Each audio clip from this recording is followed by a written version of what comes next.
In today's episode, I'm joined by Nasir Zubairi. His name is synonymous with the startup scene in Europe nowadays, but few know that he has started many moons ago in areas of finance that were maybe not as sexy as that. But if you listen to this episode, you'll hear about his journey and about the fundamentals that have made fintech what it is today.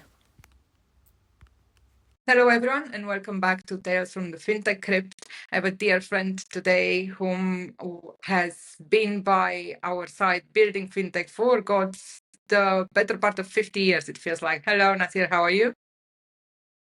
I'm great, Duena. Great to be with you. Thank you for accepting my invite.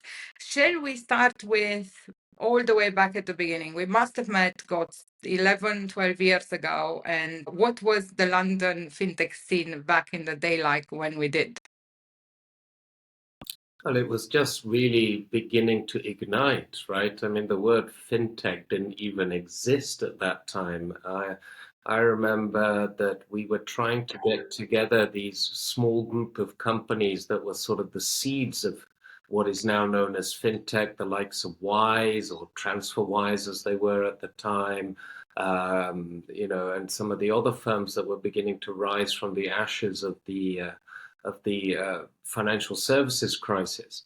And actually, I remember that we were specifically trying to actually give them a categorization, and we were trying to call it new finance, right? Because from a marketing perspective, you want to be with the new rather than the old. But then this fintech word took hold, and to this day, I still absolutely detest that word. It's caused more problems than I think it's helped over the years. I like that. All of our conversations seem to start in that exact point of when is the first time that you've ever heard fintech and whether or not it's still a term that should have stuck or not. So thanks for that perspective. New finance, that could have worked, but whether or not it's stuck, there's a couple of stories that people have as to what were the first definitions of it that were hilarious. There's one from Nectarios that someone thought it was Finnish technology, which it could have stayed that way, but yes, very true. And that's maybe a point that I'd like you to make more clear to my listeners who are, I suspect, a lot younger than we are and may not have been there at the time, which is when it all started happening, it was right at the tail end of the financial crisis, wasn't it? Yes, exactly. I think to me, it really started kicking off around early 2011, actually. So a year or so after, because we were seeing in the aftermath of the financial crisis I still remember some of the headlines because it actually spurred me to set up my first business. Headlines in the press around SME lending, SME services, retail banking services. We had the 99% movement, where people were camping out outside of the London Stock Exchange. And people started saying, well, we can do finance better. Right? I don't think finance had ever made like the front page headlines of the tabloid press in particular. And everyone started getting interested in it. And then, we started, people even from outside the industry with no financial services background were asking, surely we can do this better. And that's really where it kicked off, I think. I like that. It was those moments of ecstasy in terms of where it's going next did start on the back of the crisis, really, and it's important to have that context properly. So when it comes to your first ideas, why don't you walk us through what your first forays into the idea of getting different types of technology out there and a little bit of your lessons along the way, please? Yeah, I mean, again, it's very similar to the story I've just told. I'd been at business school. I quit my job. I was head of the high frequency trading desk at Royal Bank of Scotland up until 2008. There was a merger with ABN AMRO, and for my own reasons, actually nothing to do with the financial crisis itself, because it was only just sort of the seeds and the information was about to spread. We'd just taken over ABN AMRO, and yeah, I couldn't see where the market was going. I'd been deeply entrenched and involved in driving a lot of change around the foreign exchange market in particular. And I wanted to go and learn again. I wasn't learning anymore. So I applied to business schools. I quit my job in June 2008. And best decision I ever made because RBS obviously blew up around September that year. Right. I went to business school for a year, which I greatly enjoyed. And coming out of that, the financial services sector was a complete mess. I hadn't really thought about what I was going to do after business school because I really just enjoyed the learning. And when I looked around and saw the mess, and started thinking, what am I going to do? My wife at the time suggested, well, things are really messy. Why don't we go off to Bali and spend some time out there and let things cool down and relax? So that's exactly what we did. I got bored in Bali after about 6 months and came back to London, stuck up my hand and said, look, I'm back. What can I do? And set myself up as a consultant. And did some consulting work for a few firms around distressed debt, and then found my way into HSBC, writing their global foreign exchange strategy. And it was while I was at HSBC where, again, I saw all these headlines coming out in the press. And through an investment structure I was part of, I was exposed to invoice financing. Right. And let me just switch off my WhatsApp. Is pinging away. I think it's my son asking about his car. My son passed a driving test 2 weeks ago, and I bought him a car, and I need to fulfill on that now.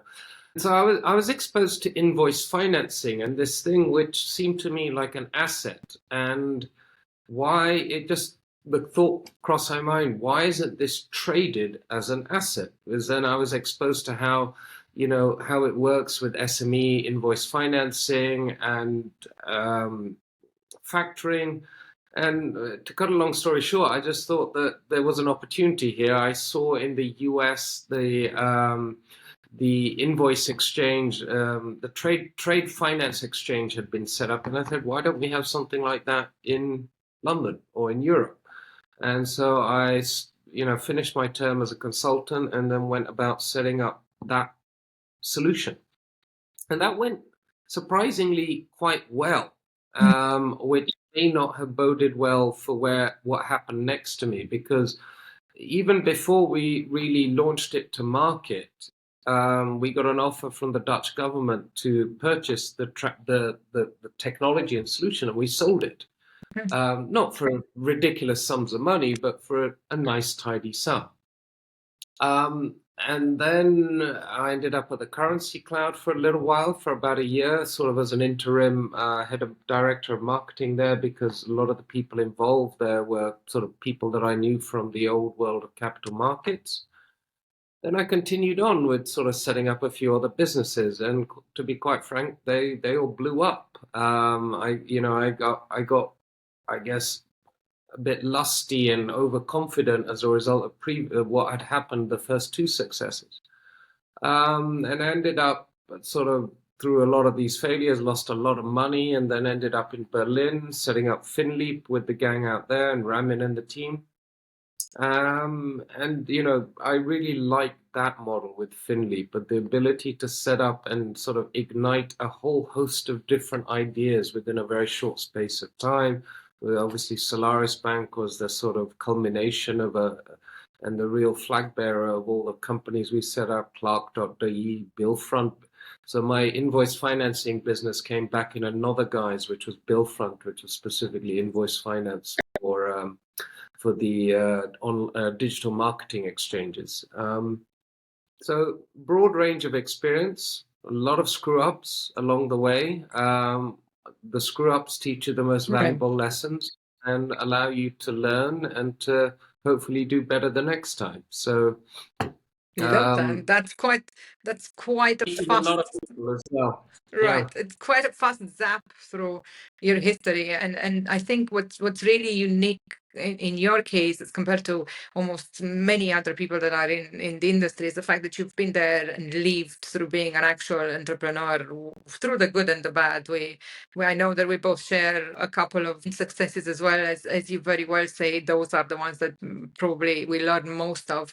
But it's super interesting for people who are listening to hear that it isn't just retail banking and digital banking that kind of fintech was coming to, but really every other aspect of the financial realm, in terms of, like you very well pointed out, there's money to be discussed in terms of exchange. There's money to be discussed in terms of very dry products, from derivatives to currencies, and all of those are the fabric of what was making a need for technology happen, and it's still happening today. Would you say, fast forwarding a billion years, that those are still the areas that are asking for innovation in financial technology these days?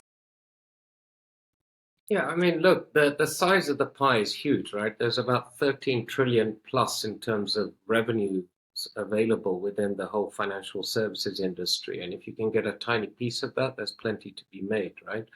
Um, Financial services as a whole, still to this day, is way, way behind the innovation curve relative to other industries, right? Right. If you look back now, Duena, look back 10 years, has it really changed that much? No, it actually hasn't. I mean, yes, we've got some massive new challenges like Revolut, but is there anything innovative in terms of the product that they're delivering? There's nothing patentable in there, right? They're just doing it better than the banks were doing it, right? There's process innovation, if anything, more, which is still very low-lying innovation. So there's still massive scope for change to occur. Look at what AI is bringing to the table. I mean, the fact that I was doing machine learning algorithms on the trading desk, 15, 16 years ago. But yet it hasn't in any way sort of encroached beyond that until firms are beginning to look at it now. And they're still lost when it comes to what it can deliver in terms of productivity and enhanced profit. The shift I'm seeing, payments always astonishes me, because when I think there can't be anything new, you always see new funding rounds, new innovations constantly in the payment sector.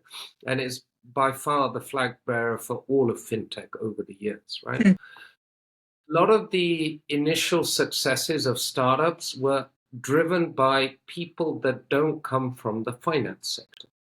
Okay? But for obvious solutions, because they were touched by them in terms of SME banking and retail banking solutions. The capital markets arena and the asset management arena, that was still a bit of a, black box for most people, where arguably, and as is the case, you need to have some level of know-how and knowledge in those areas to be able to build a successful startup. But that's where I think the new opportunities are, looking at the capital market side of the business, looking at the asset management arena, wealth management, insurance services. I mean, life insurance, the potential for innovation there.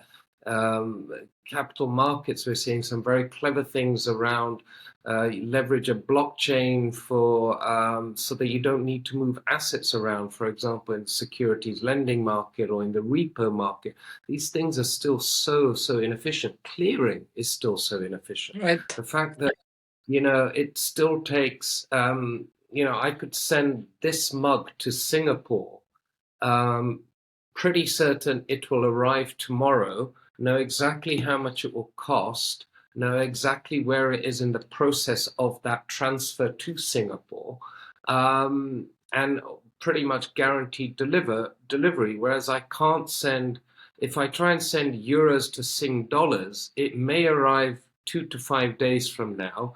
It has about a 25% chance of being lost along the way. I don't know exactly how much it will cost, because we don't know how many correspondent banks it will go through. I mean, this is insane when we're talking about digital notes, right? So there's still huge scope for innovation.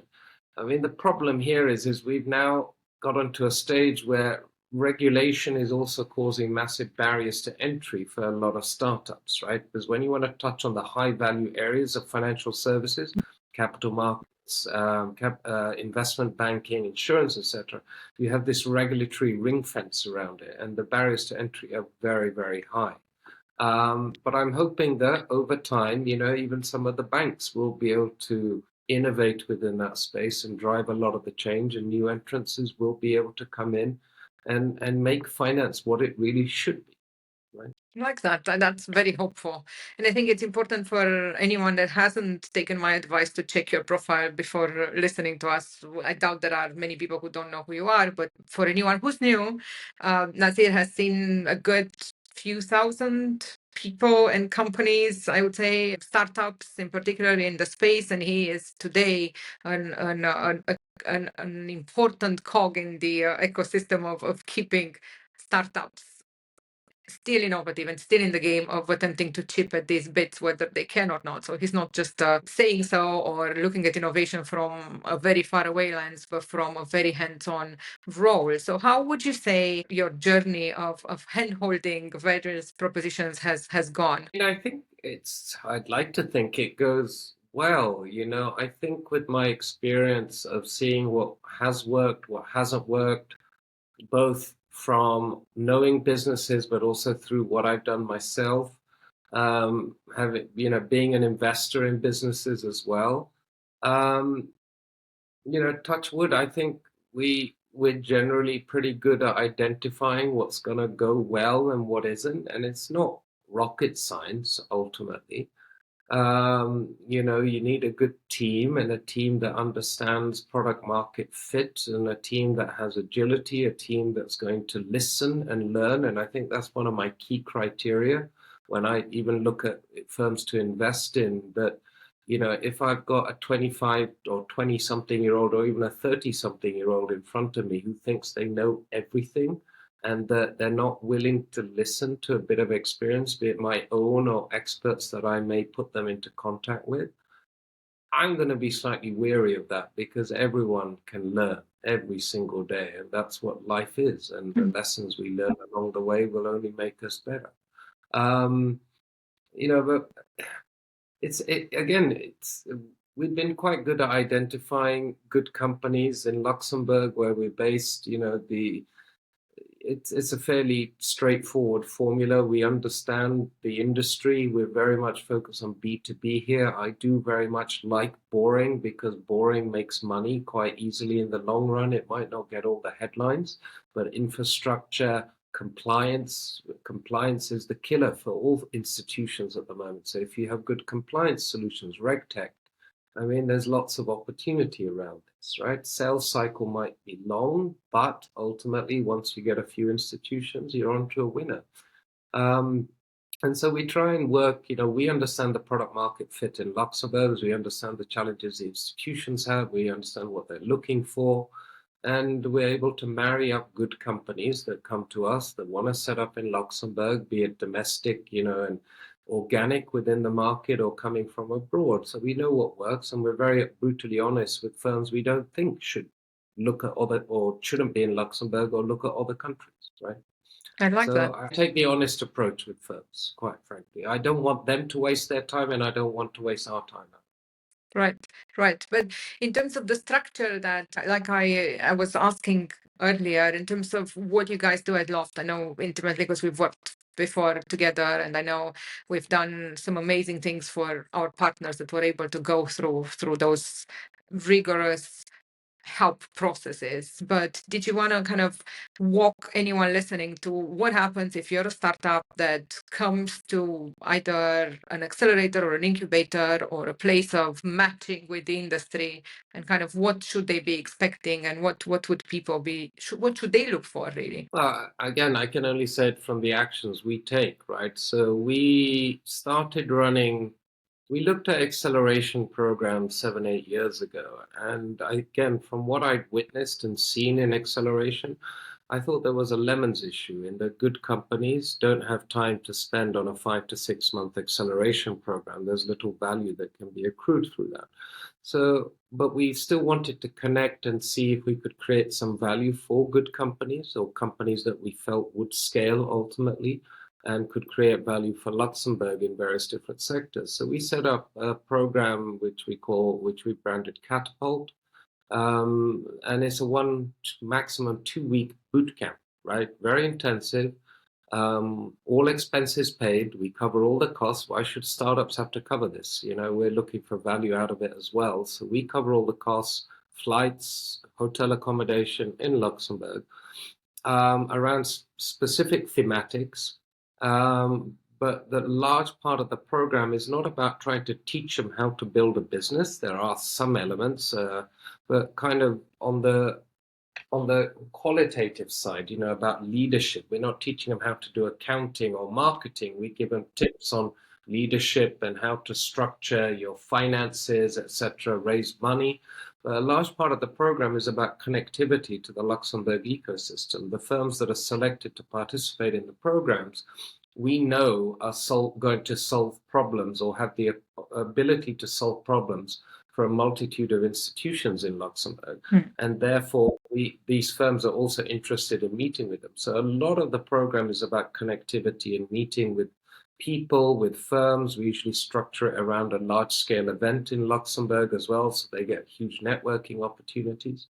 And then 1 week's over, they're gone. And if they then choose to come back and set up business in Luxembourg, which a lot of them do, great. And that ultimately what we see is that we've helped the industry in Luxembourg with solutions, so everyone's a winner. So I think what's critical, what do startups need? Startups need capital and customers. That's the most important thing. And so we try and facilitate access to both. Customers, that's really our comparative advantage, was the accessibility to the institutional segment in Luxembourg. That's the beauty of Luxembourg. It's small but incredibly powerful in financial services. So you can get to meet CEOs of banks very, very easily. Well, I think we tend to forget, in particular these days, that not every part of the world is created equal, and there are incredible ecosystems in places, and Luxembourg is an extremely amazing example of it from my research back in the day in fintech. But what I really like about your approach is that there is genuine matching, and a lot of people say that, a lot of people promise this. These days you're gonna see a lot of AI driven text that promises those matches, but whether or not someone has the capability of understanding what your startup does and at the same time immediately recall where that gap is in the existing market and have the ability to get you into that gap is invaluable. So I'm really appreciative of how much specialized knowledge and heart you guys are putting into the process. And one of the reasons I wanted to chat is because not everyone has managed the same thing, and there's a lot of, wouldn't you say, PR in the industry. It's hard for people to know how to weed through it. I think it's a lot better than it used to be, or maybe, in my old age, I'm starting to zone a lot out. Duena, you and I both remember 12 years ago, we were Twitter, all of us were Twitter mad, right? It was all about Twitter, Twitter, Twitter. I barely look at X these days, right? I haven't the time nor the energy. To me, it's more real business and business PR, fintech PR for me is concentrated more onto LinkedIn, but therein again, you can filter out what's rubbish and what isn't. We support all of our members. So I have 86 companies in my facility, and we have many, many others that are members of our ecosystem. So I think total is around 220, 250 companies.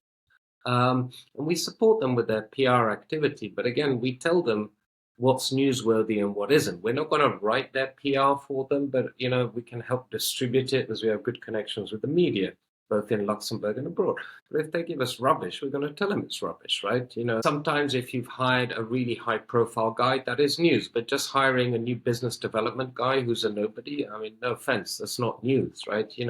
You've got to understand what the industry or PR wants. So we try and educate on that side of things as to what is newsworthy and what isn't. But yes, you're right. There's still, I mean, but isn't there BS in just about everything these days? You know, everyone is their own news station and PR machine with all these channels that we have. So, I mean, we just have to deal with it, No, right? no industry is BS free at all, but it's not Yeah. anymore in fintech necessarily than other places. And that's a good point. I think going back on our memory lane thing, where the conversation existed back in the day, and I think maybe we touched on this in previous episodes, was concentrated around Twitter. There was a very focused conversation. There were maybe, I would have thought, no more than 50, 60 of us in that conversation at first, and then kind of that grew and exploded at some point when I last looked at my tens of thousands of followers, there must have been tens of thousands of people trying to have a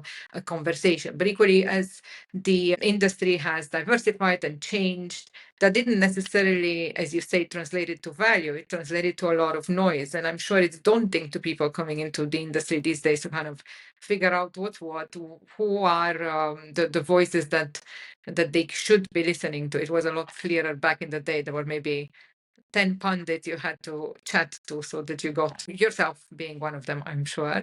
Would you say that social media is still or is going to come back into being a driving force for innovation in our industry at all? Driving force? I don't think it's a driving force. I never did. I thought it was a support tool and a personal. In our day, quite frankly, Duena, it was a personal branding tool. Let's face it, you, I, and many of the others that we know, the slightly older generation, we got famous because of what we did on Twitter, right? A lot of Twitter our famous, let's not exaggerate. yeah, a lot of our sort of the fact that we became somewhat recognizable figures came because we were the guys on Twitter, right? You know, you can name, we know all the names, right? You mentioned Nectarios, I mean, Matteo, you know, I've got Pascal Bouvier here in my facility. I mean, but we've all gone quiet now. I mean, which one of us, apart from maybe Spiros, you know, is that active With all due on respect, Twitter? Spiros is very new. He's not exactly initial. Wasn't quite our generation, but you know, it was there. But there's not many from that time that are anywhere near as active as we used to be. Because I think, you know, once we got all the followers, etc., you know, we said, okay, we're done now. It's fine. Haven't got the time. Because it's a full-time job to some degree, being on Twitter, monitoring it, etc. We Right. just don't have the time to do it anymore. I don't know if it And it was was, necessarily just a branding tool. I think at one point, the reason I say driving force is because let's face it, there were these very initial moments, 2010, 2009, 2011, 12, where the conversation was intensely about the technology moment. So I don't know if you remember, but we used to live tweet Finovate. Even yes. sometimes we would be in Europe and looking at the ones in America and still be in that same conversation. I think a lot of the good ideas came from those hashtag conversations, which you don't have that moment anymore by the very unsynchronous character of LinkedIn these days. So that's what I'm saying. It maybe drove some of the things that happened. I think it's firstly become much more diluted because there's many conversations now. There's fintech and the boom it's had over the years. There's a lot going on. So what do you follow? Who do you follow? What event do you attend? There's so much happening. But then secondly, I think there's a level of in not inertia. Inertia is not the wrong word, but it's you've seen what's the word I'm looking for, where you kind of a level of apathy that's creeping in as well. If you've been around in this sector a long time, I know just simply because of the focus, be it that I understand the core trends that I think that are going on and the direction things need to be moving.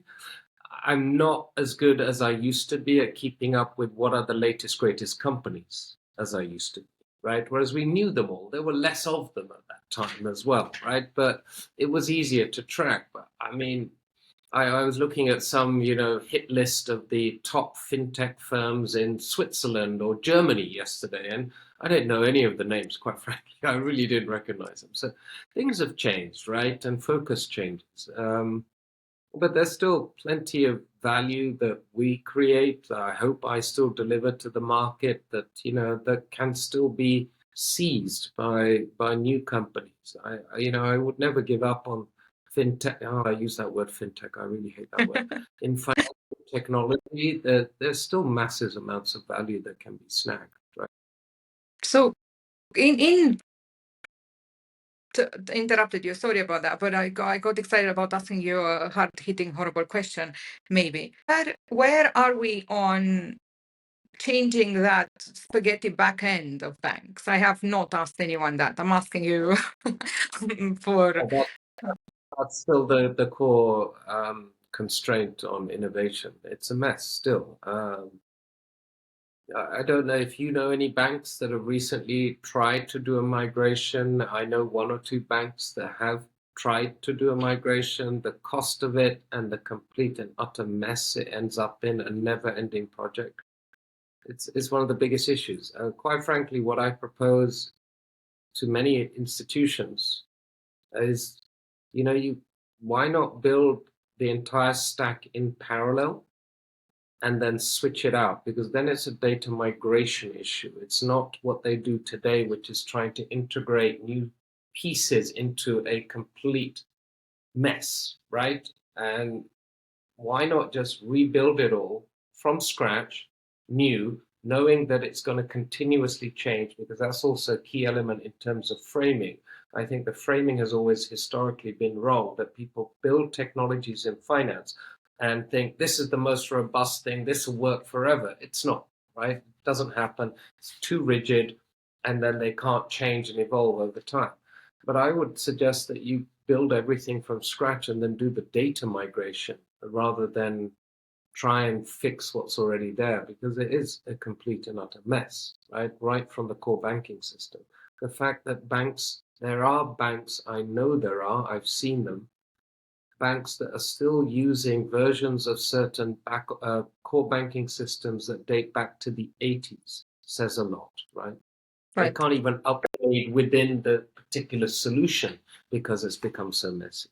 Right. No, I know what you mean. And I remember being staunchly against the idea of building it on the outside in the dark and on a Friday. So that because in my mind, banks should have been a lot more honest and simply do the good cleaning that was hygienic. But realistically, and having gotten off my youth high horse, I realized it's not necessarily the better idea, because the only ones that have gotten ahead are the ones that have done this shadow cabinet sort of lack of tech debt and human debt other structure, and then brought that in-house. Unfortunately, this is, in my mind, all coming back to this idea of human debt. That's the thing that kicked me out of financial technology when I realized it, because I knew that this is a bigger problem than just in banks, and indeed it exists in most non-generative big enterprises. But in banking, it is sorely felt in terms of being able to just look at their tech debt whatsoever. So, and it's kind of bringing me to my next question: where do you think things have changed if the back end hasn't really, and the tech debt obviously is accumulating by the second? Is this, at the end of the day, obviously a cultural problem? And what are bigger institutions doing at all to look at who they are and how they innovate and how prepared they are in terms of inner DNA of their culture to respond to this? So I'm quite brutal on this. I don't think it has changed. In fact, I'm seeing the mistakes being made today that were even I made way back when in finance, when I worked in the front office. Banks think they know how to do innovation. Banks will appoint a head of innovation, very often somebody from within their ranks, who is a dilettante in actually having the experience of doing and having built something in an agile method, really customer-centric, experimenting, hypothesis testing, to be able to deliver the right product by constantly evolving and iterating the solution that they have. Banks still work in a waterfall methodology, ultimately, right? They do a business case, and a new what's it called, NPAC, new product assessment. I can't remember what it stands for. Proposal. That's it. And they work through it in still a very structured way. They don't look at things from a programmatic perspective where, you look at the returns potentially on a portfolio so that you can then allocate some resource to experimenting and playing. Some of the best things that just come from trial and error. And they don't get that. And I'm seeing the arrogance that I know, and I shook my head and to throw it off once I got out of it, because I wasn't like this initially. But this arrogance from within the banking sector that they think they know what the customer wants. They don't. They don't go and really work with customers, really talk to customers, observe the customer, right, to iterate and get the solution right. They think because they are smart, they've been dealing with customers, we know what the customer wants. So it's an internal push product development as opposed to a demand pull product development, right? And I'm seeing more and more of that within banks, Then you see the same problems also on the strategy that some banks have of trying to absorb or partner with or even ultimately buy startups, right? And then there's a massive culture clash. Massive, because then, what are the key assets and resources of a startup? It's the people, right? And so if you can't retain the people within the business because they're not happy with the cultural issues and merging and the politics of a financial institution, they're going to go, and then you're left with a shell. You might have a nice technology, but you're then going to destroy it. We've seen this now recently, time and time again, right? Look at what's going on with Monez and other solutions dating back from our time. The cultural element is still the core. And when I talk to CEOs of banks about this, they say, we're highly regulated. We can't have a fun, innovative, energizing, inspiring culture. And I said, well, that's nonsense. You're just finding excuses. You've got to try and find a way around it. And I actually give the example of the healthcare industry, because I think the healthcare industry, which is more regulated than the financial sector, they're beginning to bring in ex-Google guys to sit on the boards of the big Swiss health techs, healthcare companies. They realize the role technology is going to play. What bank do you know that has a CIO or a CTO that sits on the board? Even at the strategic level, it's not happening. It's still seen as enabler as opposed to being core to strategy and growth. And that shows a lot, You rarely see people from startups or successful startups being brought into institutions. If I we were setting up companies in Germany under Finley, we would look for the experts from financial services who had the knowledge that we needed and the experience that we needed, marry those gray hairs with the young, innovative, go-getters from the tech world to build the right solutions. You don't see banks doing this. Banks still think they know better. And I think that's sadly going to be largely their downfall, because they don't, because they still don't go and talk to customers. Both heartwarming that we knew this for so long ago, and very, very disappointing. At the end of the day, I was looking the other day that at the CEO that said, I've seen that you've published something called emotional banking. And I thought to myself, have they really just noticed it 5 years later? And more importantly, why do they still care? And then I went back to kind of check the statistics that had emboldened me to write it way back when, which was the fact that absolutely no one was genuinely conducting any honest checks as to what were the money moments that people were having with their money, but really coming from this place of I know best that you've described. And I've noticed that nothing much has happened. In fact, there's a curious and very sad lack of human-centered design remaining in banking. There seemed to have been a swell right before the pandemic, and that has dramatically disappeared. Even if you look at the ecosystem around it, there's a lot of really worrying signs. And like you very well put it, the idea of innovation being spurred by capability that has to do with courage, that has to do with agility, that has to do with the honesty of what all is my tech and human debt and how do I build from here on, just like they do in Silicon Valley, does not exist in banking much at all. It's still really scary. But to your example, and I think anyone listening to this should really take a good look at it, the health industry, which is something we've worked with extensively with my startup with People Not Tech, is in a very different space. They have understood and comprehended that one, people are their capital, and that's the only way they're going to move forward. And secondly, that the way that they can their capability in the future are contingent on their understanding of what all is needed to continuously move in innovation, which unfortunately is not something that has moved in banking. So I like to believe that that's the biggest opportunity in banking, changing culture and changing processes from the inside out. And we'll see if we're right. I hope that if we talk about this in, I don't know, 5 years, although hopefully by then we would have long been retired and the new generation can battle this, things would have changed by then. What would you say is the time frame? And that's possibly my last question. What we were hoping for 15 years ago versus where we want banking to be, how far away from that are we? Genuinely, I mean, the aggressive stance I have been taking recently, is that we're going to see noticeable change in the next 5 years, but I'll hedge my bets and say 10. I gave a speech about 4 years ago where the title of the speech was meant to be, or I was asked to speak about, at that time, Banking 2025. So 5 years forward, what will it look like? And I said, well, it's going to look exactly the same as when we look back 5 or 10 years, it looks pretty much exactly the same. But I do think AI is going to fundamentally change things. I think it's going to change the dynamics of financial services.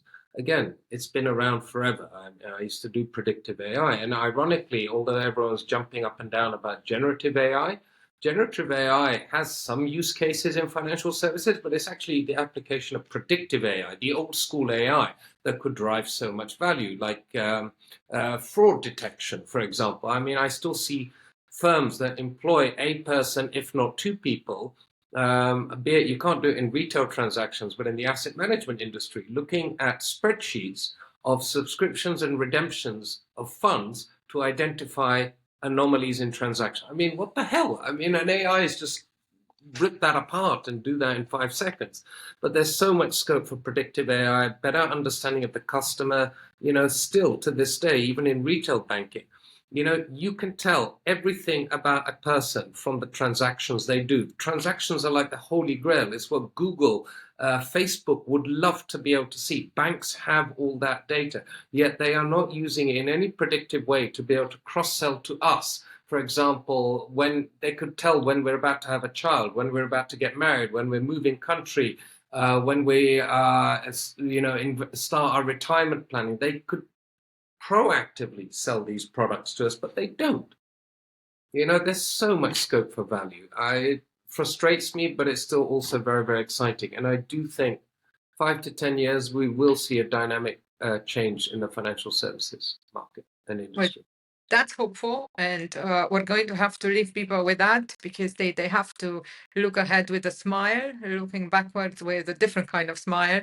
And hopefully we're going to sit here and be able to tell them, I told you so. I'd love to have you back, Nasir, when you have the time. We have a lot more stories to tell people, and thank you so much for today. Thank you, Duena. Lovely to speak with you. Bye.